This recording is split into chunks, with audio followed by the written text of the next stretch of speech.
Can you guys say Vance for me? Say Vance, Wyatt. Vance! Yeah! If you were in a wrestling match, what would your finishing move be? I'd run over the top ropes and jump down with elbows. Is that what you call it, the elbows? Sure. What's the best way to cheat at a board game? Oh. Totally flip the table when they're not looking. Can you tell me how to get to Sesame Street? Oh, it's going to be those kind of questions. Okay. Doesn't matter, though, because it's easy. Sesame Street, just go 2 blocks past the electric company. Who would win in a fight? Alex Trebek or Pat Sajak? Limited weapons. I don't know. I don't see him on the schedule. Well, I mean, Alex Trebek would obviously have kind of the knowledge going into it, you know, kind of the master plan.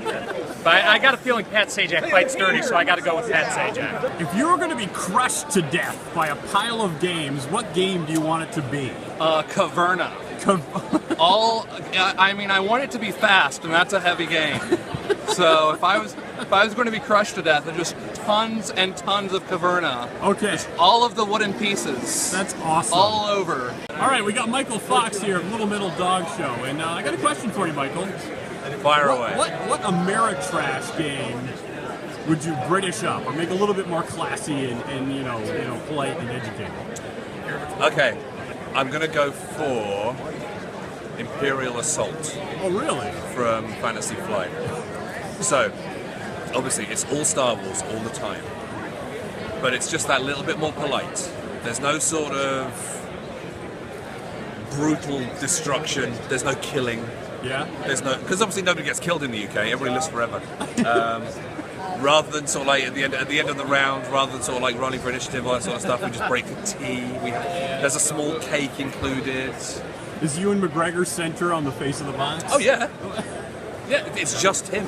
It's basically the story of Ewan McGregor's life as he tries to become King of England. If you're going to take one character out of Star Wars and put him in the Star Treks, which character would you do? Which one would you implant? I'm thinking of 2-1 the medical droid. He seems like he'd be fitting, you know. So, would you put him in the original series or Next Generation? Or? Probably Next Generation. Yeah? So he'd take over for Dr. Beverly Crusher, or would he be the assistant? Yeah, those two would be like the duo.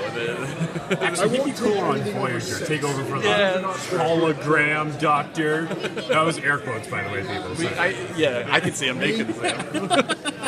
If you could take one game license, or what, if you could make an RPG of anything at all, what would you make an RPG of? I think Heartthrob. It's time that Trevor got his due, and that he could be a player character. Well, what kind of stats do you think they would have? Well, for Trevor, it would be off the charts. Some of the others... He'd be like a 20, natural 20 for everything? Right. You know, that makes sense. It makes sense. He's due. He's put his dues in. It's his time to shine. Jump the fleet or don't jump the fleet? Jump the fleet. We're taking this sucker to San Diego. We're setting ramps up, all right? We're taking this thing right over the Navy on jet skis. I got a hard-hitting question for you. All right. Do you prefer to smurf or do you prefer to snarf? I prefer to snarf. What? Snarfing? But you got a smurf game. Why do you snarf? Clearly, Snarf had a better posse than the Smurf crew. Papa Smurf, all right. Yeah. Little dopey Smurf or whiny Smurf, not nearly as cool. Wasn't there a dopey Thundercat? I can't remember. No, that was Snarf. He's wearing a cool T-shirt, Metrovania. So that just brings up the question about the Marios and the Dracula guy from Castlevania. You know, Dracula, Mr. Hunts a lot of vampires, and the Metroid guy. You know that Metroid guy that runs around and shoots the brains and the brain suckers? So, who's going to win in that fight? Could you repeat the question? How you doing today, Ming? Excellent. Okay, I just wanted to know, I've always wondered, when you're holding parties in that invincible, indestructible castle or whatever you have there, orbiting the planet, I assume, what kind of party snacks do you like to have? Lady fingers. If you got the chance to play a game with Nicolas Cage, what game would you play? I think it would have to be Heartthrob, but only because ever since I saw him in Moonstruck, I knew that we shared a little bit of our souls with each other. I knew we competed. We could compete for the same loves of our lives. Tony, I think it's possible. I gotta tell you, that's not possible.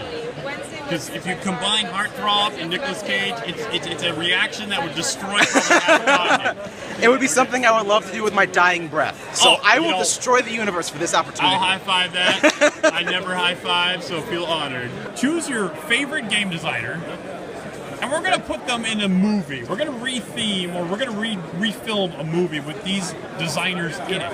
Who and what movie are we gonna do? Well, I know we should make the villain. Antoine Bowser would make a great villain in a Crocodile Dundee. Really? Antoine Bowser? What He's is got a that? ponytail. I'd like to see Uwe Rosenberg in Die Hard. I think he'd be fun climbing up and down that tower. Oh, really? Yeah. Yippee-ki-yay? Yeah, that's right. Feed your peoples?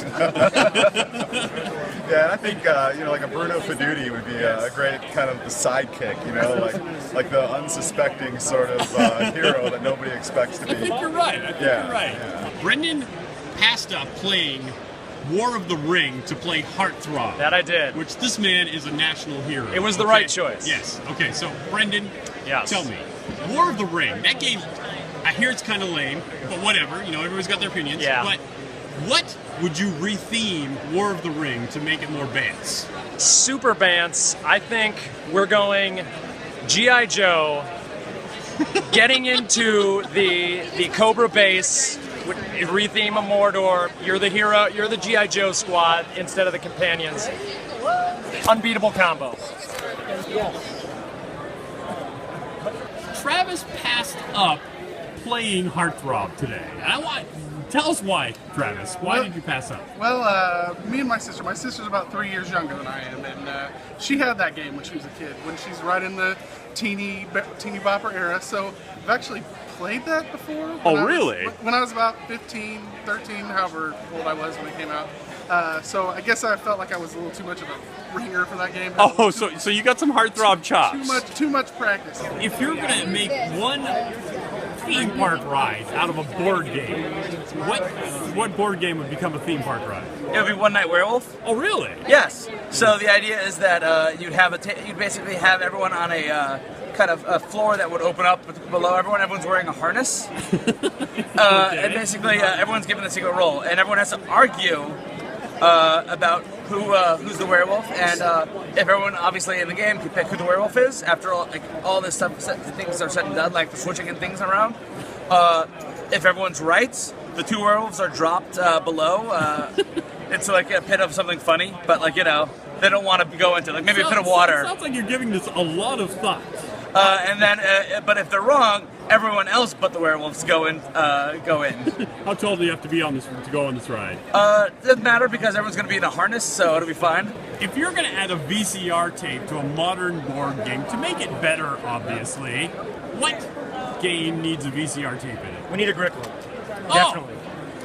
Because we have family growth action. Actually, that's not a good idea.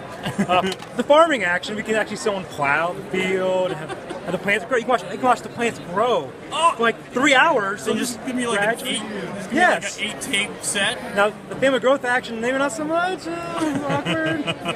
If you had to make a weapon out of a board game, what board game would you use? Well, at the top of my head, probably Castle Panic. Castle Panic? If I'm able to glue some of the pieces together and stuff, because the piece is kind of set up where it's makes a tower. So if you can glue everything together, you kind of have the board game as a shield, with the tower kind of sticking out as sort of an offensive thing as well. That is a great shield answer. bash. What's your favorite game? Carcassonne. Carcassonne, that's a classic pick, good pick. And I just want to know, very, very important question, what's your favorite condiment to put on Carcassonne? If I was going to put a condiment on Carcassonne, I would go sweet relish. Really? Because the sweet relish is green, the farming is green. Everywhere I am farming is now going to be covered in a sea of sweet relish. That means you can't take my farms away because you don't have any sweet relish. Would you use a French sweet relish maybe? I would go with I would add a little Thai sort of curry sauce to it. I just want to take this time to thank everybody that helped me out, made my Gen Con great, and thank you everybody who are part of Gen Con, that put on Gen Con. It's an experience like none other. If you're curious about checking it out, definitely check it out. It's just an overwhelming experience of awesomeness. So once again, thanks to the listeners that came and found me and gamed with me and picked up the super secret tapes, and just everybody. So definitely check out Gen Con. This is Flip from Flip the Table. And remember, in Soviet Russia, table flips you. We just crowned the winner. Martin here, the guy who beat the Klingons, has won McDonald's. But what is this? Tyler has just come in and cashed in his 10,000 points, making Tyler the winner! Yeah!